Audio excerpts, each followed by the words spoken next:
Before I begin, if you believe talent should matter more than last names, if you believe hard work should never be stolen, then please subscribe to this channel because this story, it isn't fiction, it's real, and it matters. My name is Oliver West. I'm 46 years old, and I watched 15 years of my life get taken from me.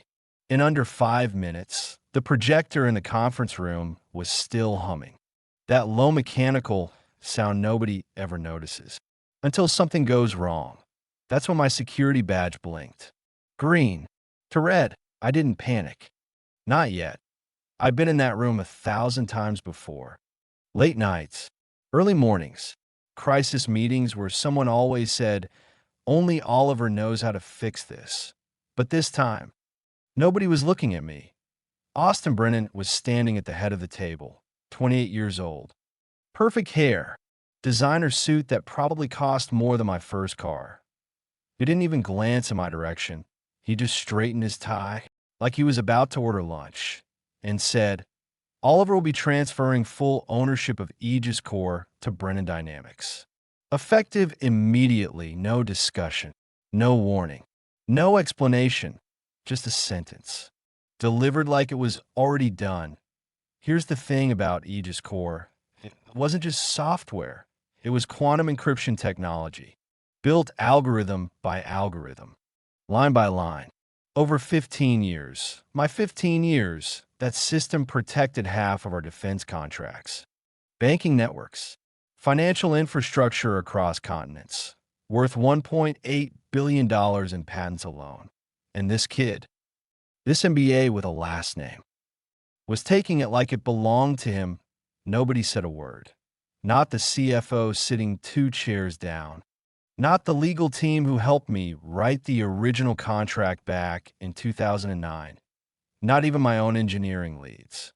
People whose careers I've built from nothing. That silence, it was louder than any argument. I closed my laptop, slowly gathered my notes, and stood up.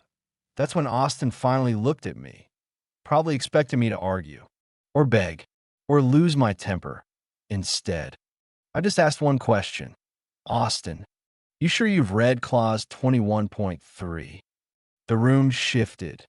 The chief legal counsel, the same guy who helped me draft that clause 15 years ago, suddenly found his paperwork very interesting. Austin stared at me, like I was speaking a foreign language.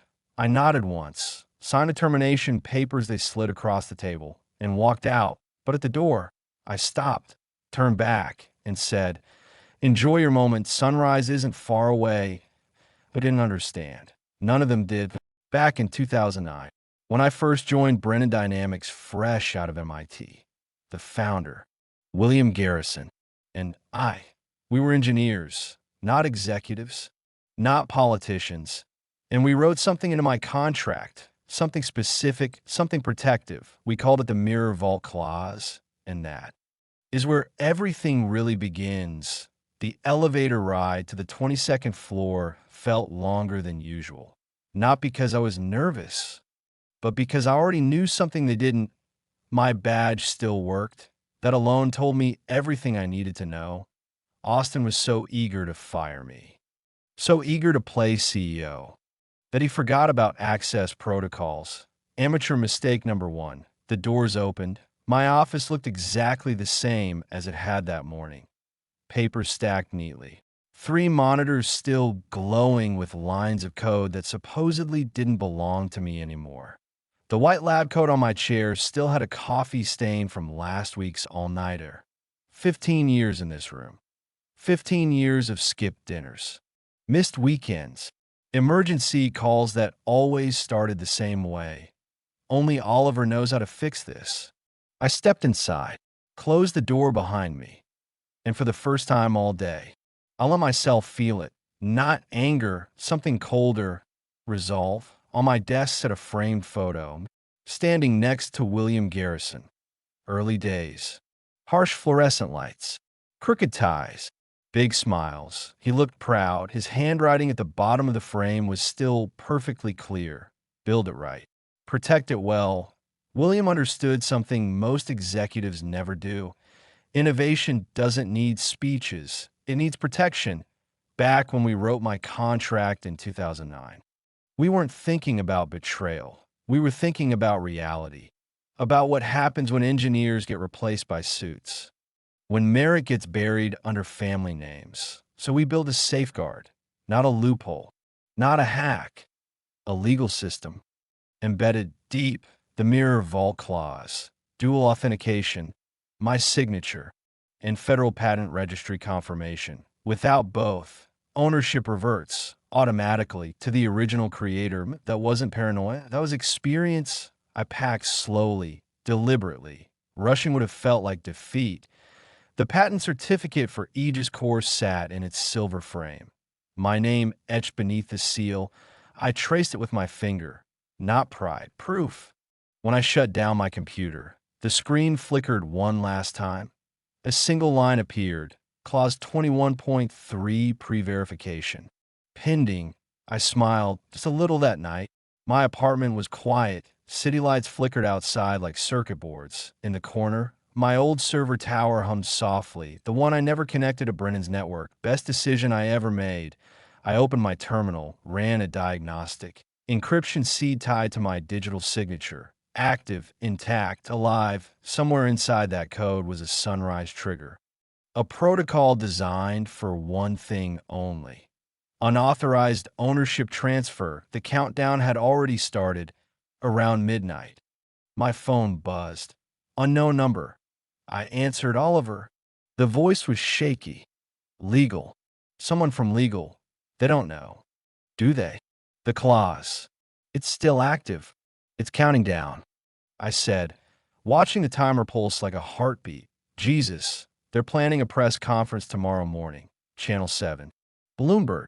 The whole circus. Austin thinks the transfer went through clean. I leaned back. Then God help him, before the line went dead. The voice said one last thing. Some of us try to warn them, but Charles shut it down. I sat there in silence, thinking about Austin Brennan, MBA, Stanford, VP title handed to him like a birthday gift. Never wrote code, never stayed late, never took a 3 a.m. call because a government system was failing. But he knew how to talk. Synergy, paradigms, next generation solutions, corporate language for no idea what I'm doing. The next morning, I drove to the cafe on the ground floor of the Brennan building. Not revenge, curiosity. The TV above the counter was already on at exactly 9 a.m. There he was, Austin Brennan, standing behind a podium. Brennan logo shining behind him. Pressed navy suit. Perfect smile. Today, he said, Brennan Dynamics proudly confirms full ownership of Aegis Core. The ticker at the bottom scrolled. Brennan stock up 12%. I took a sip of my coffee. Bitter, appropriate. What Austin didn't know, what none of them knew, was that sunrise was already on its way. My phone started buzzing around 10:30. Messages. One after another. Former colleagues. Junior engineers. People who actually knew the truth. Is it real? Did you really sign it over? Heard you got fired. Austin saying you led development. We know that's garbage. I didn't reply. There was no point. The truth didn't need defending. It needed time. The invitation arrived that afternoon. Hand-delivered. Thick paper. Gold lettering. An appreciation dinner for legacy contributors to the Aegis Core project. Legacy contributors, like I'd helped once. Years ago, not like I built the entire thing. I put on my best suit. Charcoal gray. Nothing flashy. If you're going to watch someone hang themselves with their own rope, you dress properly. The restaurant was exactly what you'd expect. Crystal chandeliers. Marble floors. Wine list longer than most careers. Austin greeted me at the door. Big smile. Too friendly. Oliver. So glad you could make it. After all, none of this would have been possible without your foundational contributions. Foundational. He wanted that word to sting. I shook his hand. Firm. Appreciate the invitation and the acknowledgement. Both are rare these days. 14 seats at the table. Austin at the head. Like a king. Charles Brennan beside him, beaming with pride. The legal team spread around like bodyguards. I took a seat near the middle, close enough to hear everything, close enough to see every face when it started. The champagne was expensive. I didn't drink. Charles stood first to the next generation, to innovation, to the Brennan family legacy. Glasses lifted. I raised mine. Didn't sip. Austin stood next. Tonight we celebrate more than a business acquisition. We celebrate the future. Aegis Core now belongs fully to Brennan Dynamics. He looked straight at me when he said fully.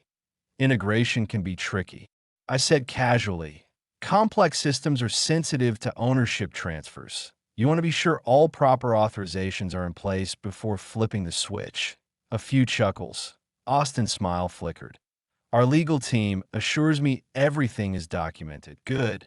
I said, just make sure someone backs up the system before sunrise. Quantum encryption can be finicky during transitions. Charles watched me closely now, trying to decide if I was joking or warning him. Dinner dragged on. Small talk. Market forecasts. Expansion plans. I smiled, answered politely, all the while knowing. The clock was still ticking. Halfway through dessert, a server approached, cream-colored envelope, federal seal, urgent delivery for Mr. Austin Brennan. Austin opened it. His face changed, confusion, then concern, then fear, just routine compliance. He said, but his hands were shaking. Federal Patent Registry requires immediate verification of signature authorization. Discrepancies detected, clause 21.3. Working exactly as designed. I stood up. Thank you for dinner. It was educational. I paused. Success looks different depending on where you're sitting. Tomorrow's going to be a busy day. The drive home was quiet. Classic rock on the radio. City lights glowing. Around midnight, my phone rang. Charles Brennan, Oliver. We need to talk. The patent office says there's confusion. No confusion. I said, the system is working. What system? Clause 21.3. The mirror vault. Long pause. Name your price. He said, this isn't about money. Then what? Integrity. I said, and recognition. At 4:30 in the morning, I was already awake, coffee brewing, watching dawn approach. The mirror vault was live now. Every Brennan system pinging federal databases. Authorization request. Denied. At 5:45, as the sun rose. The Brennan Tower flickered. Sequence activation. Sunrise protocol. I finished my coffee. Time to watch justice work. Inside the Brennan Tower, screens went dark. Every monitor. Every system. Then, white. A single message appeared everywhere. License revoked Federal Registry. Override activated authorized owner. Oh, West. I didn't need to be there. I knew exactly what happened next. 15 years of stolen credit collapsed in under a minute. Every system tied to Aegis Core locked itself down. Banking networks first, then international finance. Then the defense contracts Austin bragged about on television. Within minutes. Automated notices went out. Service suspended pending ownership verification. My phone rang at 6:15. Charles Brennan. Panicked. Oliver. What did you do? The stock is crashing. The FBI is calling. I was sitting on my balcony, watching the city turn gold. Beautiful morning. I didn't do anything. I said, the system did. This is insane. You're destroying the company. Paperwork error. I laughed. Your son claimed my invention on national television. That's fraud. Please. Whatever you want. Money. Position. Public credit. Just unlock it. You can't unlock what was never yours. Think about the employees. He said, that almost worked. Almost. They watched it happen. They stayed quiet. What do you want? Justice. I said, and recognition. By noon. The headlines were everywhere. Tech giant collapses after patent dispute. Brennan stock drops. 68% FBI investigating securities fraud. Austin was escorted to a black SUV. No suit. No smile. Charles resigned by afternoon. Health reasons? Sure. 6 months later, a different conference room. Smaller. Cleaner. West security systems on the door. Lucas Rivera sat across from me. DoD contract approved. 2.1 billion, then more. Everyone wanted the technology, now that they knew who built it somewhere downtown. The old Brennan building sat empty. Austin was working insurance in Phoenix. Charles retired quietly. An email chimed. Federal Innovation Award Lifetime Achievement. 15 years later, credit. Finally, where it belonged, I forwarded it to William Garrison. Built it right. Protected it well. His reply came fast. Proud of you. Justice took its time. Looking back, it wasn't revenge. It was truth. Sometimes justice doesn't come loud. Sometimes it arrives quietly, like a sunrise, changing everything, without making a sound.